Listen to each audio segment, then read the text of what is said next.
Hey y'all, and welcome back. Before we jump into things, I just want to give a quick update. This is a fresh version of the video I posted yesterday.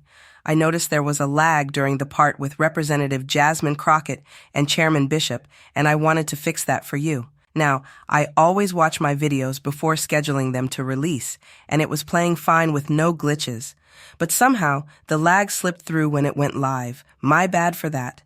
Thanks so much for your patience and all the love and support. I really appreciate y'all.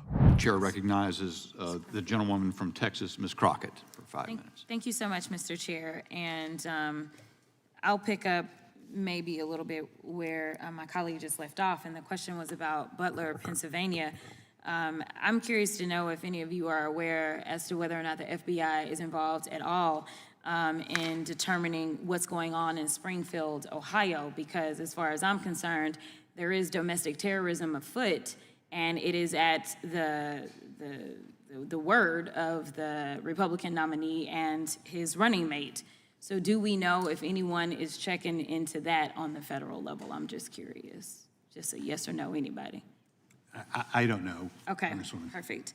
Either way, I want to move on, and I want to talk about Mr. Kirschner. I'm just curious, if you were to define what weaponization of the federal government looks like, just in a quick, short definition, what would it be? Using the Department of Justice to reward your friends and your criminal associates by delivering pardons after they'd been convicted by juries or before their case was even concluded or before their case was even charged, and conversely using the Department of Justice to punish your perceived enemies, order investigations and prosecutions, even if they're not warranted by evidence. I'm sorry, that was not brief. That's okay. It was accurate. Because that's how I see weaponization as well, and it's something that we saw a lot out of Trump specifically, because all of his friends were going to prison, and he's probably got more friends that are headed to prison soon, and if we are lucky, he will find him a cellmate soon as well. But nevertheless, as we talk about weaponization, because this whole committee feels as if it's projection, I want to go to something that's pretty interesting, but I'm gonna start with Mr. Allen. I wasn't on this committee the first time you were here, so this is the first time we're interacting. But I am caught up to speed, and I have a simple question for you, yes or no. Do you believe that career employees like yourself should have your job taken away even if you've done your job well and followed agency rules? Do you think it's right to be fired just because you have political disagreements with those above you? No, it's not right to persecute anyone for their political or religious beliefs, especially in an organization where there's supposed to be the free flow of ideas. Okay, I appreciate your answer and your honesty, and I absolutely agree with you. It is interesting, though, because that's exactly what Trump and my Republican colleagues would do if they won the election. It's spelled out in Project 2025. Trump would strip due process rights available to career civil servants and remove, suspend, or reduce their pay in an all-out effort to oust agency employees for partisan reasons rather than because of issues with merit or performance. And before you say Trump and Project 2025 aren't affiliated, I'd ask unanimous consent to submit into the record Trump's campaign page where he claims on day one, I'd reissue 2020 executive order restoring the president's authority to fire rogue bureaucrats, and I will wield that power very aggressively. The only reason democracy is standing strong today is because we had public servants who pledged loyalty to the Constitution and rule of law and not to Donald Trump. Mr. Kirschner, your testimony today demonstrates you're familiar with Project 2025. Is that a fair statement? Particularly as it pertains to the Department of Justice. Okay. And you are aware, or maybe you're not, we'll see, on page 547, that Project 2025 states its goal of implementing a top-to-bottom overhaul of DOJ that, quote, must include the FBI, because anything less would, quote, guarantee the failure of the conservative administration's agenda. That does not make a lot of sense to me. Okay, but that's in Project 2025. It is okay. on, yes, it is. All right, just wanted to clarify that.